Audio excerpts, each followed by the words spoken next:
इसलिए जैसे ही वो दोनों वहाँ से गए तो ऋषभ ने पैर से लाइटर को उठाते हुए उसे हाथों में ले लिया। साथ ही उसे चालू कर रस्सी को जलाने लगा और खोलकर उसके पास आ गया। अभी वो गुंडा कुछ रिएक्ट करता उससे पहले ही ऋषभ ने एक जोरदार पंच उसके मुंह पर जड़ दिया और मानवी ने उसके हाथ से उसका फोन छीन लिया। तभी ऋषभ ने उसे जोर से धक्का देते हुए अंदर बाथरूम में बंद कर दिया और मानवी के साथ वहाँ से आगे बढ़ गया। ऋषभ ने सबसे पहले मानवी से फोन लेकर पीयूष के पास अपनी लोकेशन सेंड कर दी, फिर वहाँ से बाहर निकलने का रास्ता देखने लगा। ऋषभ पर अभी भी ड्रग्स का असर था, साथ ही पार्टी में की हुई ड्रिंक की वजह से वो नशे में था, जिस वजह से उसकी आंखों के सामने बार बार धुंधलापन छा जाता और उसके कदम लड़खड़ाने लगते। लेकिन वो हिम्मत रखते हुए मानवी के साथ आगे बढ़ रहा था। वहीं पीयूष के पास जैसे ही किसी अननोन नंबर से लोकेशन सेंड हुई और उसने चेक किया तो ये एक गोडाउन की लोकेशन थी। साथ ही ऋषभ ने उसे मैसेज भी किया था, जिसे पढ़कर पीयूष तुरंत पुलिस के साथ गोडाउन की ओर आने लगा।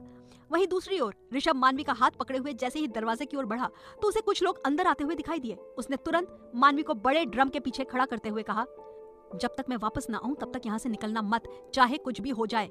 इतना कहकर जाने लगा तो मानवी ने उसका हाथ पकड़ लिया और उसे रोकते हुए बोली, मत जाइए ना, वैसे भी आपने पीयूष जी को तो हमारी लोकेशन सेंड कर दी है, वो बस आते ही होंगे, हम यहीं छुपे रहते हैं। मुझे आपकी हालत कुछ ठीक नहीं लग रही, अगर आपको कुछ हो गया तो।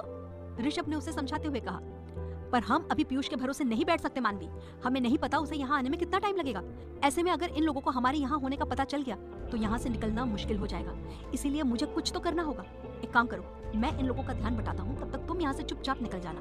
मानवी मना करते हुए बोली, नहीं, मैं आपको छोड़कर कहीं नहीं जाऊंगी, हम लोग साथ ही जाएंगे, समझे आप। ऋषभ ने उसे समझाते हुए कहा, पागलपन मत करो मानवी, अगर एक बार तुम यहाँ से सेफली निकल गई तो फिर मैं भी आसानी से निकल जाऊंगा, इसीलिए जैसा कह रहा हूँ वैसा करो। उसने ये थोड़ा गुस्से में कहा था, इसीलिए मानवी उसके गुस्से को देख शांत हो गई। वो लोग अभी बहस कर ही रहे थे कि तभी उन दोनों के कानों में उन गुंडों की आवाज पड़ी जो घबराहट से भरी हुई थी। दरअसल जैसे ही वो लोग हॉल में पहुंचे और उन्हें वहां पर ऋषभ और मानवी नहीं मिले तो वो घबरा गए, क्योंकि कुछ ही देर में उनका बॉस वहां आने वाला था। साथ ही आने वाला था वो शख्स जिसने ऋषभ और मानवी को मारने के लिए उन्हें हायर किया था। सबने तुरंत ऋषभ और मानवी को ढूंढना शुरू कर दिया। तभी वहां एक गाड़ी रुकने की आवाज आई। अब तक ऋषभ मानवी को लेकर छुपते छुपाते एक दीवार के पीछे आ गया था। तभी एक हट्टा कट्टा आदमी चलते हुए अंदर आया, जिसे देखकर वो लोग डर गए और सभी वहीं हॉल में आकर खड़े हो गए। राका हॉल में आया और मुस्कुराते हुए अपने आदमियों से बोला, तो बताओ कहाँ है वो दोनों, हाँ?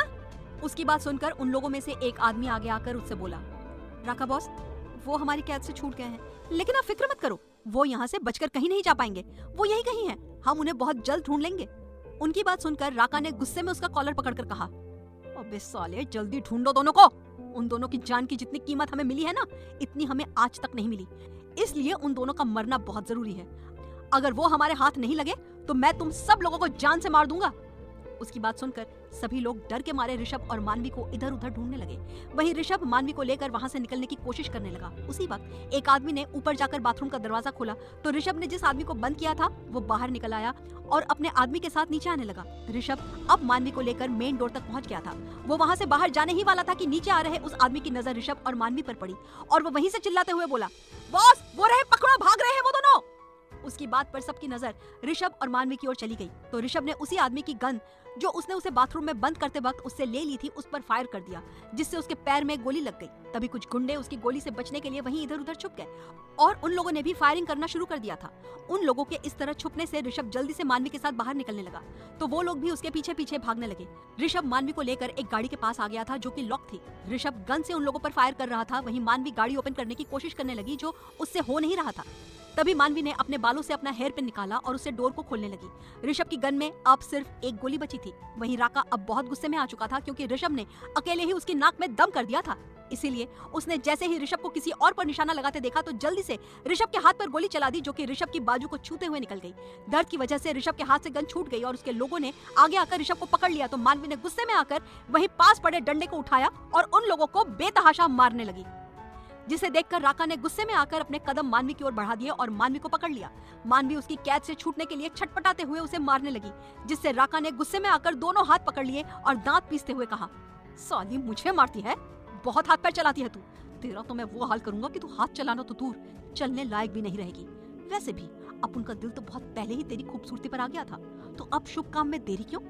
इतना कहकर उसने मानवी की कमर में हाथ डालते हुए एक हाथ से उसके बालों को कसकर पकड़ लिया और उसके चेहरे को अपने करीब करते हुए सबके सामने उसे किस करने की कोशिश करने लगा। वहीं ऋषभ, जिसे किसी का भी मानवी को छूना गवारा नहीं था, राका की इस हरकत ने उसे गुस्से से पागल कर दिया। उसने सबको जोर से झटका तो वो सब लोग दूर जा गिरे और वो राका के पास आकर उसे मानवी से अलग करते हुए उसे बेहिसाब मारने लगा, जिससे राका के मुंह से खून आने लगा। राका के और आदमी ऋषभ को रोकने के लिए उसकी तरफ बढ़ने लगे कि तभी पीयूष पुलिस को लेकर वहां आ गया, जिससे कुछ लोग तो डर के मारे भाग निकले और कुछ पुलिस के साथ हाथापाई करने लगे। साथ ही वहां पर फायरिंग भी होने लगी। पीयूष और पुलिस ऑफिसर ने आगे बढ़कर ऋषभ को राका से दूर करने की कोशिश की तो ऋषभ ने सभी को दूर झटक दिया और गुस्से में राका को मारते हुए बोला, साले तेरी हिम्मत कैसे हुई उसे छूने की? मेरी मानवी को तूने हाथ भी कैसे लगाया? वो मेरी बीवी है, उसे छूने का हक सिर्फ मेरा है। आज मैं तुझे जान से मार दूंगा, तेरा वो हाल करूंगा कि तेरे हाथ कभी किसी को छू भी नहीं पाएंगे। ये कहते हुए वो उसे लात घूंसों से बेहिसाब मारे जा रहा था। पीयूष और इंस्पेक्टर के छुड़ाने पर भी वो राका से अलग नहीं हो रहा था। ऋषभ की मार से राका के 2 दांत टूट चुके थे, वो खून से लहूलुहान हो चुका था। अपने शरीर को संभालने की हिम्मत भी नहीं बची थी उसमें। ऋषभ के चेहरे और कपड़े भी राका के खून से सन चुके थे। वहीं थोड़ी दूर पर खड़ी एक गाड़ी के अंदर बैठा शख्स ऋषभ को राका को मारते हुए देख रहा था, साथ ही साथ गुस्से में अपने दांत भी पीस रहा था। उसने तुरंत एक बॉक्स खोलकर अपनी गन निकाली और उसमें गोलियां डालकर साइलेंसर फिट करने लगा। उसका असली निशाना और कोई नहीं बल्कि ऋषभ था।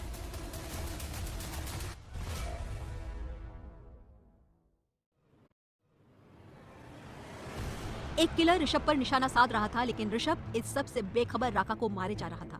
मानवी ऋषभ के इस रौद्र रूप को देखकर डर गई थी। उसने अभी तक ऋषभ का इस तरह का रूप नहीं देखा था। हालांकि ऋषभ उस पर भी गुस्सा हुआ करता था, लेकिन वो गुस्सा एक लिमिट में रहता था। दोनों के बीच नोकझोंक होती थी, लेकिन इस वक्त ऋषभ महादेव का रौद्र रूप लग रहा था, जो किसी की भी जान ले सकता था। तभी पीयूष ने मानवी के पास आकर कहा, भाभी रोकिए सर को, अगर सर इसी तरह उसे मारते रहे तो वो मर जाएगा और सर के लिए बाद में मुश्किल होगी, इसीलिए प्लीज आप उन्हें रोकिए। मानवी घबराते हुए बोली, लेकिन पीयूष मैं कैसे? वो तो आप लोगों की भी बात नहीं मान रहे हैं, तो फिर मेरी कैसे मानेंगे? पीयूष उसे समझाते हुए बोला, भाभी इस वक्त सिर्फ आप ही उन्हें रोक सकती हैं, क्योंकि वो उसे इस तरह इसीलिए मार रहे हैं क्योंकि उसने आपको छुआ, आपके करीब आने की कोशिश की। वो आपको लेकर इतने पॉजिटिव हैं कि किसी को आपके इर्द गिर्द भी बर्दाश्त नहीं कर सकते। तो फिर उसने तो आपके साथ गलत करने की कोशिश की, इसीलिए अब आप ही उन्हें रोक सकती हैं भाभी, वरना सर उसकी जान ले लेंगे। मानवी तुरंत हाँ में सर हिलाकर ऋषभ के पास आई और उससे बोली, रुक जाइए ऋषभ जी, मैं बिल्कुल ठीक हूँ। अगर आप उसे इसी तरह मारते रहे तो वो मर जाएगा, इसलिए प्लीज रुक जाइए। ऋषभ ने फिर भी उसकी नहीं सुनी तो मानवी ने उसे अपनी कसम देते हुए कहा, ऋषभ जी रुक जाइए, आपको मेरी कसम।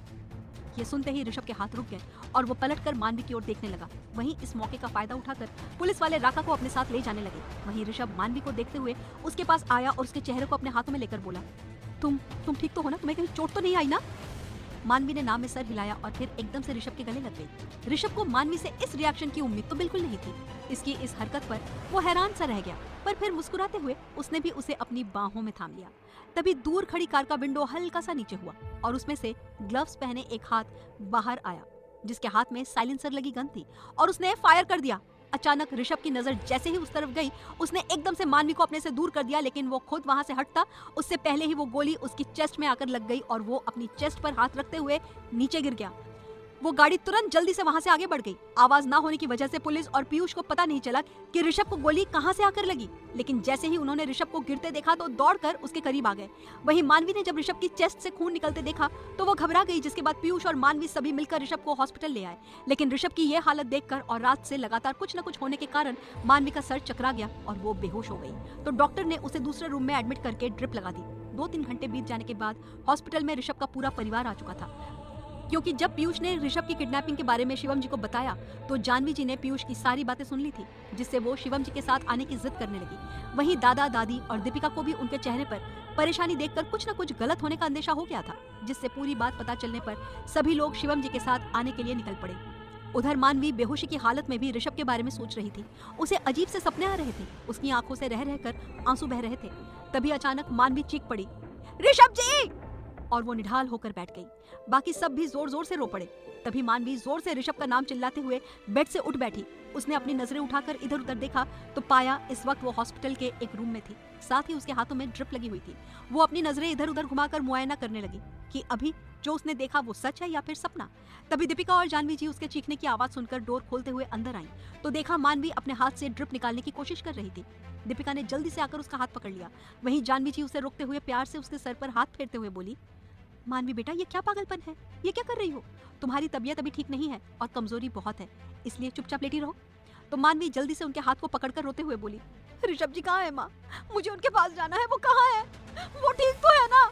जानवी जी नम आंखों से अपने हाथों में उसके चेहरे को भरते हुए प्यार से बोली, कुछ नहीं होगा तुम्हारे ऋषभ को बेटा, और मेरा बेटा इतना कमजोर नहीं है कि एक गोली उसे हमसे और तुमसे जुदा कर दे। डॉक्टर उसका इलाज कर रहे हैं, इस वक्त उसका ऑपरेशन चल रहा है, लेकिन तुम कमजोरी के कारण पहले ही बेहोश हो गई थी, इसीलिए डॉक्टर ने तुम्हें ड्रिप लगाकर यहाँ आराम करने के लिए बोला है, इसलिए अब शांत होकर चुपचाप लेटी रहो। मानवी उनका हाथ पकड़कर रोते हुए बोली, नहीं माँ, मैं बिल्कुल ठीक हूँ, मुझे बस ऋषभ जी के पास ले चलिए। उनके ऑपरेशन की खबर जानने के बाद तो मैं वैसे भी यहाँ आराम से नहीं रह पाऊंगी ना। आज उनकी जो भी हालत हुई है वो मेरी वजह से हुई है माँ, उनकी इस हालत की जिम्मेदार सिर्फ और सिर्फ मैं हूँ। तो जानवी जी उसके होंठों पर अपनी हथेली रखकर बोली, बेटा ऐसा नहीं कहते, और मुझे फक्र है कि मेरे ऋषभ ने खुद से ज्यादा तुम्हारी परवाह की। अगर उसके रहते तुम्हें कुछ हो जाता तो मैं उसे कभी माफ नहीं कर पाती, इसलिए तुम अपने दिल में ये गिल्ट मत रखो कि तुम्हारी वजह से ऋषभ की ये हालत है, और तुम्हें ऋषभ के पास चलना है तो चलो, मैं ले चलती हूँ, लेकिन पहले खुद को शांत करो बच्चा, वरना तुम्हारी तबीयत और खराब हो जाएगी। मानवी ने उनकी बात मानकर जल्दी से हाँ में सिर हिलाते हुए अपने आंसू पोंछ लिए। इसके बाद जानवी जी उसे ऑपरेशन थिएटर के पास ले गई और मानवी को लेकर वहीं बेंच पर बैठ गई। तो मानवी एक टक ऊपर जल रही रेड लाइट को देखने लगी। कुछ देर बाद अखिल जी और सरिता जी बाहर कॉरिडोर में पड़ी चेयर पर बैठे हुए थे। सरिता जी जोर जोर से रोए जा रही थी। दीपिका उन्हें संभाल रही थी, लेकिन उसकी आंखों से भी आंसू बह रहे थे। वहीं शिवम जी दीवार से लगकर एक कोने में हताश से खड़े थे। जानवी जी और मानवी एक टक सामने लगे मिरर के जरिए आईसीयू में मशीनों से घिरे ऋषभ को देख रहे थे, जिसको डॉक्टर बचाने के लिए जद्दोजहद कर रहे थे। उसके चेहरे पर ऑक्सीजन मास्क और सर पर पट्टी बंधी हुई थी। उसके चेहरे और शरीर पर चोटों के गहरे निशान दिख रहे थे। जानवी जी का भी रो रोकर बुरा हाल था। ऑपरेशन थिएटर की डोर खुलने की आवाज से मानवी अपने ख्यालों से बाहर आई और डॉक्टर्स को देखने लगी, जो कि अंदर से बाहर आ रहे थे। जैसे ही डॉक्टर बाहर आए, सभी लोग उनके पास आ गए और शिवम जी उनसे बोले, क्या हुआ डॉक्टर, ऋषभ ठीक तो है ना? ये कहते हुए उनके चेहरे पर परेशानी साफ झलक रही थी। उन सभी को परेशान देखकर डॉक्टर उनसे बोले, देखिए हमने बुलेट तो निकाल दी है, लेकिन गोली उनके हार्ट के बहुत क्लोज होकर गई थी, जिससे उनके हार्ट पर भी इफेक्ट पड़ा है। अगर इन 8 घंटों में वो होश में आ जाते हैं तो फिर वो खतरे से बाहर है, वरना फिर हमें उनकी सर्जरी करनी पड़ेगी, जिसमें उनके कोमा में जाने के चांसेस हैं। इसलिए फिलहाल हम कुछ कह नहीं सकते। उनकी बात सुनकर अखिल जी ने उन पर चिल्लाते हुए कहा, क्या मतलब आप कुछ नहीं कह सकते? अरे आप इतने बड़े डॉक्टर हैं, सब कुछ आपके हाथ में ही तो होता है, इसलिए जल्दी से हमारे ऋषभ को ठीक कीजिए। बस आपको जितना पैसा चाहिए उतना ले लीजिए, बड़े से बड़े डॉक्टर को बुलाइए, लेकिन हमारे ऋषभ को कुछ होना नहीं चाहिए डॉक्टर। उनकी बात सुनकर डॉक्टर बोले, देखिए सर, हम अपनी तरफ से पूरी कोशिश कर रहे हैं, हम उनका इलाज कर सकते हैं, उन्हें दवाई दे सकते हैं, ऑपरेशन कर सकते हैं, लेकिन उनकी जान पर हमारा कोई इख्तियार नहीं। ये सब उस ऊपर वाले के हाथ में होता है, ना कि हमारे हाथ में, इसीलिए आप लोग हौसला रखें। डॉक्टर की इस बात ने जैसे सबका हौसला तोड़ दिया था।